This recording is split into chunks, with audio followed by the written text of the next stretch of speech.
Okay, so we're back with chapters 10 through 12 review of Nia's book, Bottom of the Pyramid. If you haven't watched my last reviews, go ahead and watch those and come back here. All right, so today I'm not as mad as I've been in the previous videos, right? I did get a little angry at some points, but for the most part, it was kind of like touching me, right? So chapter 10, and I felt like this, what she's finna say, I agree with this. She felt like they were trying to bait Holly into falling into that angry black woman trope. And I believe that, and I kind of peeped that as well. She's talking about like once season 5 started. Because if y'all recall, the moms who was making the most drama was Kelly and Christy. And Kelly and Christy both left in season 4. So now you're just left with Melissa, who kisses Abby's butt, and Jill, who does the same. And then Holly, who's just very calm and very classy. Who else was left? If I recall, that was it. I think at this point Kalani had came. I don't know if Kalani became a member yet. Anyways, so now they're like I felt like producers was thinking, okay, who can we make what am I trying to say? Who can we make be the drama mom of the show, right? Of the season going forward? Because obviously Maddie and Mackenzie weren't getting too much like harsh treatment, so there's no need for Melissa to like act out, and then Jill definitely wasn't finna act out because, you know, she want Kendall to get everything, right? So but Holly still had a job and she had a reputation to uphold, so she said she wasn't falling into like none of that they were trying to put onto her, and she tried her best to like set a good example with knowing that she's a principal at a school, and also knowing like, yeah, she just has to look good for the people that know her on TV. So Nia says she felt she couldn't cry, but the other girls could and say whatever they want and not get backlash. And she's speaking to more so like the audience. And I noticed this as well. And it's not even just with like dance moms. It just goes to show with like any type of like reality TV show where it's predominantly white cast and it's like one black person, right? Is that as black women, we're not able to showcase our emotions without being seen as like, without being perceived as angry or emotional. Like, and I get what she's saying, because she said like y'all were giving her, not y'all, but most people were giving her backlash for the fact that she was crying over certain stuff, and they were like, oh, why is she crying? Oh, she's being too sensitive, this, that, and the third. But when it came to the other girls, now y'all are coddling them and y'all are making it seem like, oh, it's okay to cry, you know, mistakes happen. And then she would say like how the kids can have attitude, say whatever they want to, and then like nobody would ever have anything negative to say really. But when it came to her, they would get online and say what they gotta say. So she speaks on as a black woman, which I kind of was just saying myself, that you're put under a spectacle and you're not gonna be given as much grace as like white people are. And, you know, I hate to say that, but, you know, we're not given as much grace, and we have to be very strategic with how we move. We have to hold a lot of stuff in. We have to hold our tongue a lot. So Abby would say, oh my God, like Abby, remember, like when she be talking about this, I be getting like glimpses of like remembering. Abby will always say Holly couldn't pay for the tuition and the parents didn't love her because they worked. And like, that was just so crazy to me when she used to say that, like, because I used to think, because, you know, obviously we ain't know they bank account, we ain't know their pockets like that. So when she said that, I'd be like, does she really can't pay for like the tuition? Like, because I know that tuition was high, but I'm like, dang, she really can't pay for the tuition. How's she still there if she can't pay for the tuition? She was making it seem like Holly be late on the tuition or something.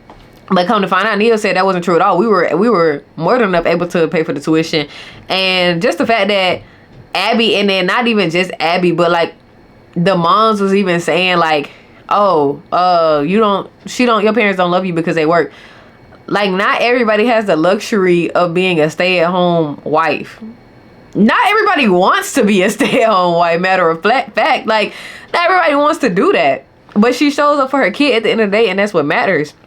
Nia says how Holly would always remind Nia to not talk back. And she was like, it was annoying at the time, but like later on she comes to appreciate the fact that her mom has taught her such class. So then this is when we come like with Laquifa, and I think this was season 1 or season 2. And so she has that, they call me Laquifa Solo, and she had that afro and a cheetah print costume. And so Abby had asked Holly if she had an afro, and it was just like one of those things where, another one of those instances where Abby is throwing out these microaggressions left and right, and people were just either choosing to ignore them, or it was just going over people's head. I don't know.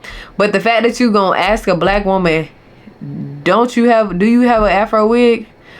What make you think I have an afro wig?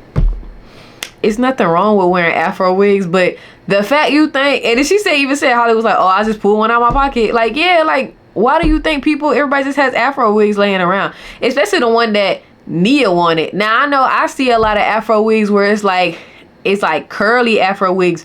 But if I recall, it wasn't a curly afro wig that Nia wore. It was like more so like a picked out afro type wig. So who has those just laying in their back pocket? So Nia speaks on like Abby always acted like she knew everything regarding black people, and Holly would often have to step in and be like, hey, this is not true. So that's also weird to me, because like, you're white. Why do you feel like you're telling a black person something that you think is true? Like, you think you're telling me about my own race. Weird, right? So when Holly didn't like the dance, they call me Laquifa, Abby said that she better get used to it because there's plenty more routines like that to come. And I don't think she meant specifically at the ALDC. I think she was basically saying like, oh, the only way she's gonna be dancing if it's gonna be black type of dances, African culture dances, which is not true, because that's not all what black people are for. We're not here to be portraying the slaves in y'all's dances or your movies and all that. Like, you know what I'm saying? We're not here to do just that. So I thought that was a definitely ignorant statement, but we see who that came from anyways. So Nia said like she overlooked everything with the solo because she had a chance to compete, and she just didn't understand like why her mom made such a big deal about it. But she did feel like the solo was set up for her not to win anyway with the choreography that she had. So then she speaks on like Shangela, and she was like, Shangela, you know, taught her to death drop her, you know, that's her like iconic move. And she speaks on how that was her first experience into like the drag world, and it's what led her to like now being an ally for the LGBTQ community. I don't even know if I just said that right. LGBTQ. I think I did. All right, I think I did. Anyways, that lets her be an ally because she said like she felt like they had a lot in common, like her in the community, because they were often overlooked and they often had bad things said about them and people looked at them negatively. And so she felt like that was kind of like more so she wanted to be a part of their community to show like that she supports them and through like adversity that they experience. Then she says working with Shangela allowed her to feel like what it felt to be at the top of the pyramid, and like she had special parts. She had one-on-one with like a teacher, and like a dance just specified for her.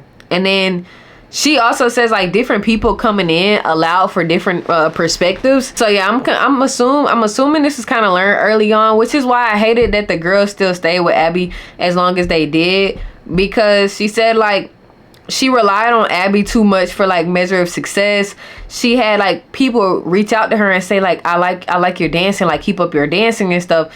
And I just wish that she would have been able to notice who she was beyond like Dance Moms, and that she didn't have to just be in the ALDC to get the opportunities that she wanted, and that people outside loved her. But we're gonna get back to that, right? So she says like Dance Moms has taught her to make your own opportunities and don't wait for others to say it's your turn. And her turn wasn't gonna happen sticking with ALDC, and that's just the conclusion that she came to. So then she speaks of like, so she's more so speaking to now like the viewers and the comments that were made towards her, and she's saying like people were constantly saying like that she was trying to be white and that she didn't know she was black and all that. But she was like, realistically, y'all just never really saw me interacting with other black people, because they would never cast any black people really, and it wasn't a lot of black dancers in competitions. She said like she was usually one of the few black people at dance competitions, but she goes on to say like, you know, people think that I'm not proud to be black, or I don't know that I'm black, but obviously y'all aren't gonna see what I'm doing outside of the show. And she mentions how she was a part of Jack and Jill of America, but she's like, obviously y'all didn't see that because the show was mainly focused on like dance. It was never focused on what I did outside of dance. So yes, she talks about like no diversity with dance, and she also talked about how she was never chosen for the lead unless it involved for race. And this is where she speaks, she talks about the crazy Rosa Parks incidents, and Jill wanting Kendall to play it. And like, honestly, like, I know we talked about a few videos ago how she said like a lot of the drama wasn't fake, but that was a situation that made me think like, is this drama actually fake? Because no way in the world is Jill talking about Kendall can play Rosa Parks. And then come like reading this, like she said Jill was dead serious about it. She said like Jill still like to this day, I think she said like in an interview, because this is what Nia mentioned in the book. I haven't personally seen the interview. She said Jill still doesn't see anything wrong with her wanting Kendall to play Rosa Parks. So then Nia talks about like the one time it made sense to be typecasted by Abby, she starts to act indecisive about it. And I felt like that was just another way to try to embarrass her, because, or like just a form of humiliation ritual, because who else was gonna play Rosa Parks? Was you was really finna have Maddie play Rosa Parks? And it was just like making her fight, like making her feel like she had to fight to get the part. You didn't put me in all these other roles where it was specified for like black people and race and all that, but when it comes to Rosa Parks, now you want me to fight for it. So I thought that was weird. So she even said like, she speaks on Jill, she's like, she noticed microaggressions within Jill. She's never like advocated for Kendall to play slaves and you know, things of that sort, but she fought for her daughter to get this Rosa Parks part, you know what I'm saying? Like, and I also feel like Abby was, and I'm not gonna lie, I've read a little bit ahead, so I'm not gonna say anything yet, just in case I haven't got there. But based on what I read earlier, based on what I read in like the next chapters, I think Abby was trying to have her fight for the Rosa Parks thing, because Rosa Parks just wasn't a regular black person, right? She was actually, she changed like a lot. Like her sitting up being like, no, I'm not getting up, that changed the trajectory of a lot of stuff. Like, she's seen as like an icon in a sense. So I feel like Abby didn't want Nia to feel like, oh, you just got that, because she didn't feel like Nia was an icon, or wanted Nia to feel like she was an icon or whatever. So Free at Last, the dance was called Free at Last, and Nia was supposed to play a slave. And so then the producers felt like it might cause too much controversy, so they changed it into like the name being At Last, and they put new music over it. And they even had Abby record new pickups so they can get rid of the parts where she talked about like slavery and race. And that right there, like her saying that right there, has proved everything that I've said in like previous videos about how they let Abby get away with so much because of the fact, or they edited a lot because of the fact that it was going to cause the show controversy. And yes, that show was making them millions of dollars, so why would they risk letting people put them in some hot water and not wanting to watch the show no more and stuff like that? It's just like a lot of stuff was getting swept under the rug. Like, no, show like the TV who Abby actually was. Show the people who Abby actually was. Don't worry about all the, it's gonna look too bad. No, it is bad. Just because you changed it doesn't mean it didn't happen. When Hollywood addressed the typecasting, Abby would always say that they're lucky to be there in the first place. Weird, right? So then Nia said she felt like a lot of the dances that they did were like culturally inappropriate dances. And she felt like at the time they did I can't remember what the dance was called. They did a Native American culture dance. And she said, like, since she has some Native American heritage within her, Abby knew that, so obviously she was made to lead. But she said, like, looking back at the dance, she felt like it really didn't reflect the Native American culture, and felt like a lot of the moves was basically kind of like, actually I forgot the word that she said, but basically like, you can say like the moves was like very like typical, and there was really no thought that was put into it. And she said she felt like someone should have came in to teach them. And I feel like that should be within every type of dance like that, you know, any type of dance where you're stepping out of your own culture. I feel like you should bring somebody in who is from that culture, so they can teach and choreograph, and then they can better represent what you're trying to portray, right? So, but you know, Abby thought she knew it all, right? So she even said, like Nia said, with some Bollywood dances, like a lot of them weren't accurately reflected with the dances they was doing. And she said it wasn't until season 6 Abby brought someone in to teach it, and that's when she realized, like, oh, we've been doing stuff all the way wrong.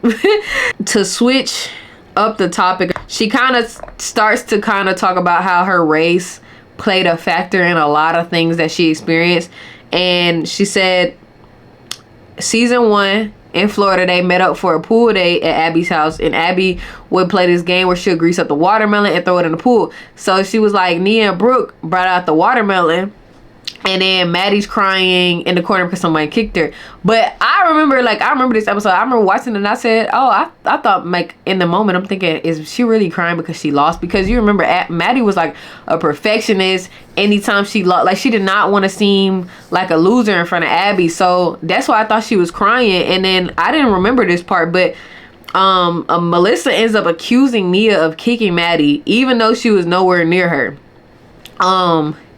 And then Melissa also said that since Nia had brothers and was used to roughhousing, that she was aggressive and hurt Matt. You know, actually, now that I'm reading it back, I do kind of remember her saying, like, oh, like, she hurt my Maddie. You know, I do remember that. And that was just very weird to say, especially season 1. They were like little girls. Like, obviously, no little girl is purposely trying to hurt their friend. So that's when she said, like, when you're a black kid, it's a limit to the amount of fun that you have. And Melissa ended up apologizing, and Nia says, like, while she appreciated an apology, it really just doesn't erase the fact that you said these things and you treated me this way. And she ends up talking like LA opened the, like, Ziegler's eyes to, like, race, since LA was so diverse. And then she feels like all the girls have began to educate themselves with race once the Black Lives Matter movement came along. Which I like the fact that she clarified it, because I was like kind of thinking throughout the book, I'm like, dang, like, they was treating her like this and they were saying these things to her. But I remember when Black Lives Matter came around, and I was seeing all of them, like, you know, kind of following the movement. So, and I thought that was like, I was like, okay, was that performative? But now that she's saying, like, they started, as they grew up, they started to educate themselves. And yeah, they did grow up in Pittsburgh, so I'll give them a little bit of slack. A little bit, just a little bit. Because if y'all are able to grow up in Pittsburgh and then change your perspective once you, like, see how diverse, like, the world is and stuff, I can give you some slack on that. It's you know, it's all about trying and learning from your mistakes. So then this is when she starts talking about Nakaya and Kaya, aka Black Patsy. Hold on, Black Patsy. Yeah, it was Black Patsy. I'm just gonna call her Kaya, because I don't know what Black Patsy means, so I'm not gonna repeat it, and it means some ignorant. It probably don't, but I'm just not gonna repeat something that I don't know what it means, right? So Nia says when Nakaya walks in, which is a daughter, Nia's really happy because she always wanted a black castmate. I assume this was the first black castmate she got. So then that was quickly, like, ended, because Kaya, the mom, would always call Nia a weak link and say, like, her daughter aka Kaya had more energy and was the real performer.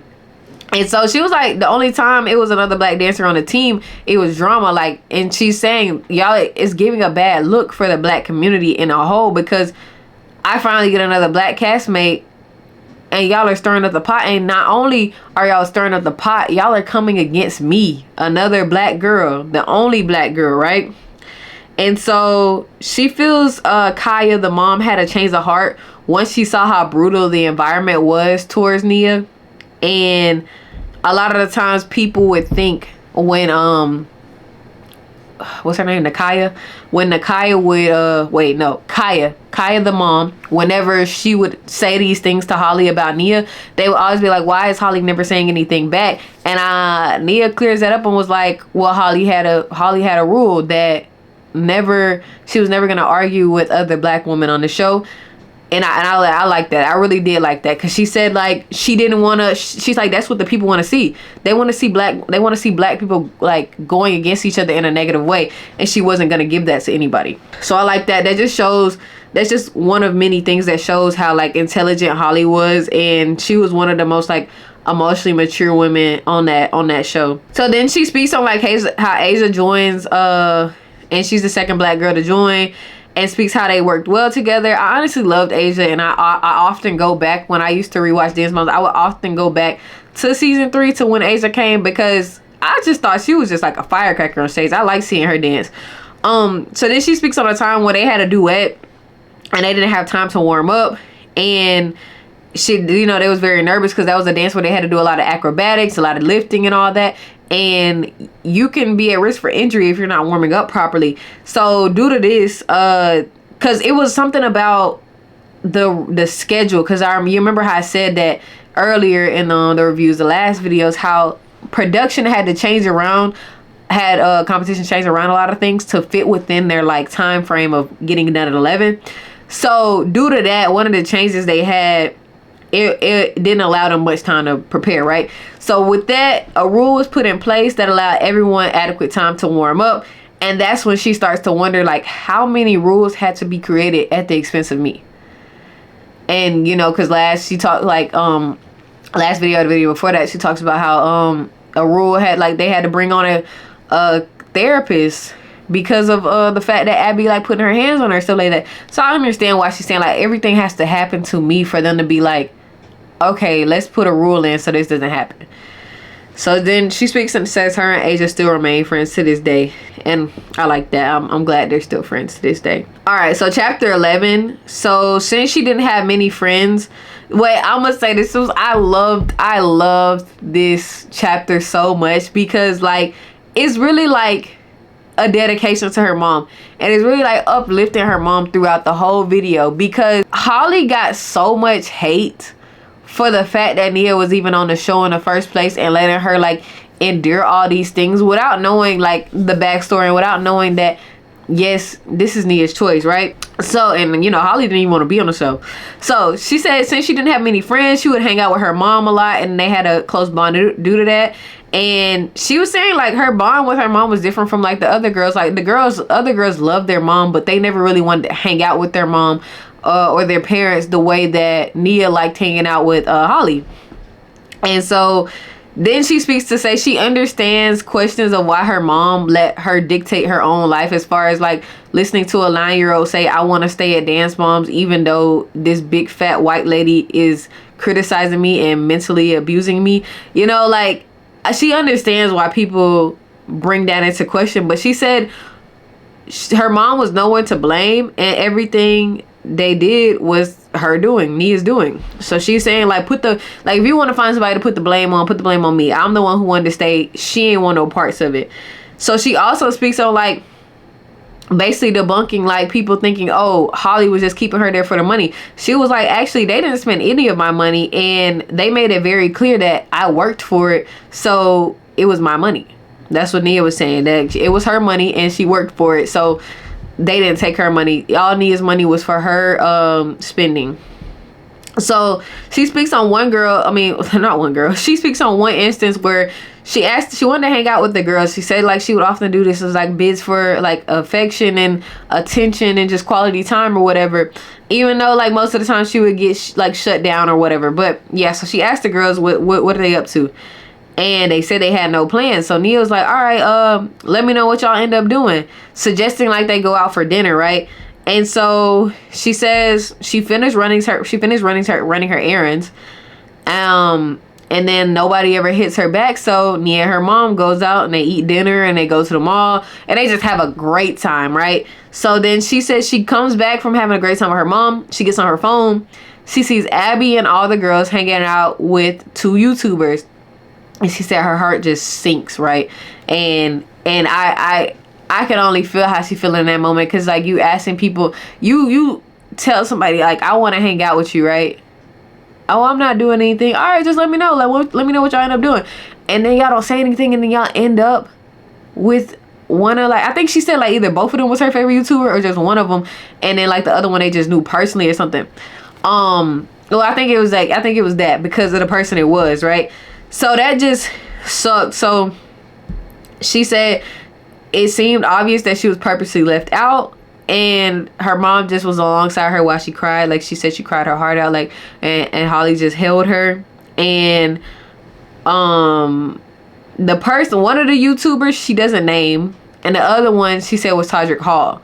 So you know, she probably her own reasons why she doesn't want to name that person, but she goes to say that Holly used to cry a lot because of how it hurt to see Nia you know, be put through this, although nobody ever saw her cry.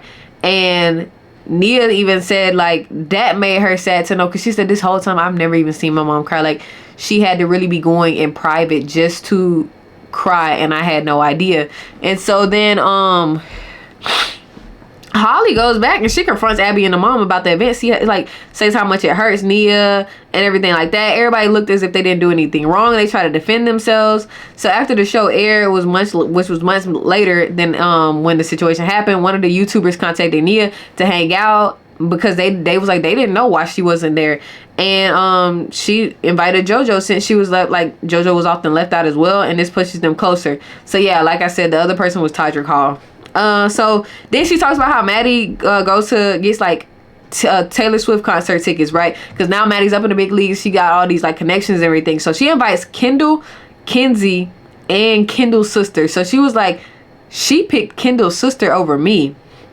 And she speaks on how like they would talk about it in front of her, how they were gonna dress, how they're gonna do their makeup for it, like all in front of her. It's like, if y'all are gonna exclude me from some plans, don't talk about it in front of me. I just feel like that's an unwritten rule. Like don't do that to people. That's very rude.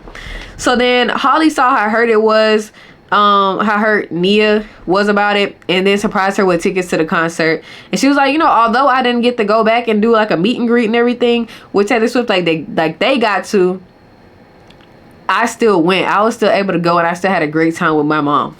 So then she speaks about how like at a meet and greet, a fan brought Maddie, Kenzie, and Kendall personalized snow globes with a Yorkie. And you know how Nia really loves Yorkies and we're dogs. She said she had a Yorkie, but you know Nia really loves dogs. And she was like, oh my gosh, it was so cute. Like, and all had they personalized names on it and all that. So like she's just excited. She got a big smile because she's ready to get hers. And then she doesn't get it. So, you know, she waited for a gift that never came. And Holly also, you know, once again, saw how upset she was, and she went and bought her the exact same one. And I love that. Mothers are always on top. Like, I really like the fact that Holly was like, you know what? I'm going to always be in your corner. If these people ain't in your corner, just know that you always got me. So I really admire that. And that's not stuff that we got to see on the show. We really didn't get to see much of their relationship on the show too. So I like the fact that she dedicated this whole chapter to like talking about her mom, so we can see how deep their bond was. So Melissa was ranting or whatever, because you remember everybody was mad because Maddie used to get private. So she was like, oh, like Nia has privates, like when nobody ever says anything about Nia having privates. And then Jill goes, obviously Nia is no threat to anyone. So yeah, then y'all remember Jill used to suck up all the time. So all the moms are like getting on Jill because how she sucks up to Abby. And then that's when Jill calls Holly an absentee mom. And I just felt like that was so nasty of her, because like y'all, like, we just have to stop throwing around the absentee mom. We have to stop throwing around that your mom doesn't love you because she's not a work from home mom, or stay at home mom. You know, so that just shows like the difference in like privilege that a lot of people have of thinking that everybody is just able to just not have a job and live off their husband. I know in this, I want to know, I want to see dance moms take place in this economy, right? I want to see if they still was going to be some stay-at-home moms, because this is a different type of economy. So she talks about how like she started having issues within the family within her family due to the show. Like due to them being so busy, Holly had missed a lot of big events with her older brother EJ's life. So like she missed prom, she missed games, things like that, and it just ruptured. By default, it ruptured the relationship with her brother, and he was confused onto why Nia was getting all the attention. She talked about how like they argued constantly, and like if EJ was talking to Holly and Nia came up, he would say like, "Oh, you had mom all the time. You have mom all the time. Like, why you can't just like leave us alone?" And I often thought about that too, because I'm like, I wonder how these families feel the fact that like, for the ones who had other siblings, because when I found out people had other siblings, I would be so shocked. I'd be like, oh wow, they got other siblings. So she didn't, EJ didn't like knowing that his mom was on TV and that people were able to see his mom every week. But he said he would only go he would go months without seeing his mom. And I just wonder how life is for him now though. Like, I wonder how he sees a lot of things, like now that he know like how the show played out, how Nia was actually like getting verbally abused and everything. I wonder how he feels now. And I also wonder, like, I'm like, they must have had a really strong family dynamic, because throughout all of this, they were still able to stay together, because I feel like somebody ended up getting divorced due to like how much time they were spending. I think it was either Melissa or Kelly. Somebody got divorced because of that. So it was a strong family dynamic, with knowing that the wife and the mother of the house was always gone and with their daughter. And her dad was able to hold up the fort. I like that. So then Nia said she asked EJ to come to iHeartRadio with her, and it kind of helped him understand like the pressure she dealt with, and due to that, like, their relationship is now like fixed, and they hang out all the time, and like he's like very supportive. So I think just her bringing him into her world really kind of shifted a lot for them. And then she just finishes it with like just giving respect to her mom. Like I said, this chapter is more so focused on her mom. And then for chapter 12, we go into chapter 12. So she says she stopped trusting Abby with her dancing, because Abby begins, like, you can tell Abby begins checking out. The routines became very mundane. It was the same moves. It was just like their technique was hitting a plateau. And they weren't even properly warming up anymore, which is, very dangerous. And so Nia said she started training on off days due to like noticing that her skills was declining. So then she speaks on like it's 2 tap dancers. I think they're twins. She said their name is Chloe and Maud, and they had a tap dance video that they invited her to do. And then they also pulled videos from like other people to put in a music video. And she was like, they put her in the center of the tap video, because she was tapping with them in the video. They put her in the center, despite the fact they're twins. Like, they wanted me in the middle. And she said the video landed on Beyonce's Facebook page. Then she speaks about how she became friends with Ava due to like same acting classes. If y'all remember Ava, that was the girl who Abby was making fun of, talking about like, what was she doing, like talking about how long her arms were and called her like a bird and all that stuff like that. Yeah, that was so rude.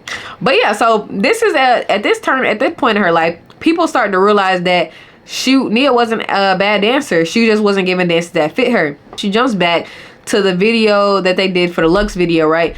And Chloe got the part, obviously, because, and then Nia said she knew she wasn't going to get the part because it was supposed to be playing young Lux. Lux was a white blonde girl, so obviously it was going to go to Chloe. But it just left Nia wondering, like, when will it be my time? Like, when will it be my time? When will it be my turn? So she was, so they talking about the Jeffrey Ballet School. She was confused why they auditioned for the Jeffrey Ballet in the first place, because they didn't have much ballet training. So she says Abby tells the girl what to do, and then she told other girls to do turns and jumps, and she told Nia to go in there and do the death drop and jazz moves. So then she speaks on like how she received criticism for doing the death drop. And she read the comments and was sad because she was like, well, it wasn't much that I can do, because if you didn't do what Abby said, you would be in trouble. And I do remember her doing that death drop, because I remember it was so awkward when I watched. I'm like, why did she just do the death drop? But knowing that Abby said it now, it's like, it makes so much sense, because that was just so random. So then she speaks about like how they were doing a photo shoot for the magazine. They all had different roles, and she said she was assigned a gymnast. She's like, off rip, she knew like she wasn't gonna get it because like of the role that she was assigned. And she said she wasn't given much time to do her photo shoots due to her being the last one, and obviously like the photographers was like on the time schedule and all that. So then Abby didn't think that she was important enough for her to stay, so she left. And then she said like, she tells the producer, she tells the photographer like, oh, don't worry, you don't have to take too much time on her. Like she's not gonna get it anyway, because she's not bookable. So then in season 6, she said the tables was turned on her. In season 6, Nia was given opportunity for 17 magazine. They asked Abby for recommendations. Abby tried, so Abby gives her recommendations, and then they end up picking Nia, Kendall, and Maddie. So Abby tries to talk them out of picking Nia, and they didn't listen to her, and so she ended up just being alongside Kendall and Maddie. So then she ends up starting a YouTube channel and shows her dancing and her life, and she said she was getting good comments, and people were wondering why she didn't get this kind of choreography that she was doing in the videos on the show. And so this used to she used this channel to kind of beat the narrative that the show put on her and show a lot of behind the scenes to show her actual personality. And she said these videos opened up many doors for her, but some still didn't see past Abby's comments. And then so she speaks on how like Maddie was uplifted, and often when viewers were watching dances, they would say their eyes was trained to look at Maddie because of Abby's words. And she was like, well, yeah, y'all were quite literally trained because of Abby's words. And then she goes on to just talk about how she would do a study on how like social media and how TV and everything kind of changes your perception of your mind. Now I do agree with that. I must also say Maddie did have that 8-girl factor. She did, and I'm not even gonna lie. Like a lot of people didn't saw past that because of the fact that Abby really like put her on a pedestal. But Maddie was a great dancer, and I think regardless, she was the best dancer on that team. She progressed a lot more than the rest of them, but she also had a lot more help to progress. But I'm never gonna knock and say that your eyes went to Maddie because of what Abby said. Your eyes a lot of times genuinely went to Maddie just because she was just that good, but I still do agree with what she said. Like a lot of stuff that people say can change your perception. A lot, same way with like how when Abby was saying he was a bad dancer, that did change a lot of people's perception on her in the first place. So then she speaks on how like Maddie and Bren had to do trios, and they had to pick the people that they had to want to do trios with. And so obviously it was going to be one person that was left out, and she speaks on how Maddie chose JoJo over her in the trio.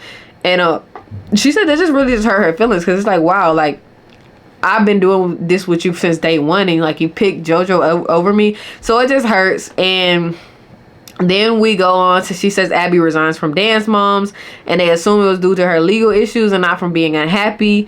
And then that was kind of like brushed over. But then Kalani and Nia does an African duet together while they were at Debbie Allen Studios. So Debbie Allen kind of choreographs it. And then Abby goes saying Kalani looked more African than Nia on stage, and I just felt like that was just very ignorant to say. And Nia begins to say like dance felt like a job that she just did not want to do anymore. She went from being excited when they were traveling and everything to looking forward to when she was going to actually get a break. So in the season 6 ALDC LA, she goes to the Den in the NALDC, and it's a congratulations Nia cake with an open laptop. And then she opens the laptop. She press plays on the laptop, and it was a video, basically, the Trip of Love, an off-Broadway show, was welcoming her to the cast. And she was like, wait, I didn't even audition for it. And our director handpicked her for the role. So she speaks on how happy she was and crying. And due to like her radiating energy of happiness, everybody else is starting to tear up because, of her happiness. And even though, like she said, even Abby gave her a hug in that moment, which she said was surprising to her. So she said she got to dance and sing in the show. She was able to see how her presence got more people to attend, because at first, before she came, the show was like half full. But once they announced like Nia would be joining, like her debut show was sold out. So she was very grateful for this experience. She got like custom made clothes and shoes. They taught her how to like pink her hair, how to secure a wig. She speaks on how like it was so different from what she was used to. And they had people helping with quick changes, and it was just so chaotic. It wasn't the same show every time. Like something may go wrong, somebody wardrobe malfunction, but the show still goes on, you know. And she said she really craved that energy, and she had been hungry to do it again since. And so she said Abby even came to one of their shows, although they weren't even on good terms. It felt good to see her there, because deep down inside, internally, she was still kind of craving her validation.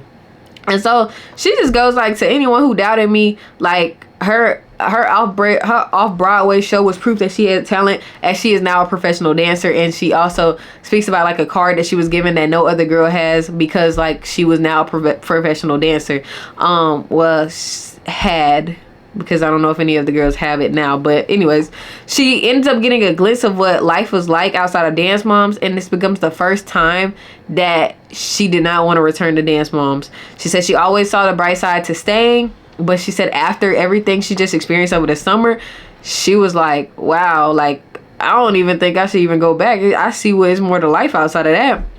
And then she speaks on something like, this is going to be wrapping it up, how Abby made $20,000 an episode, and Abby would brag about that a lot.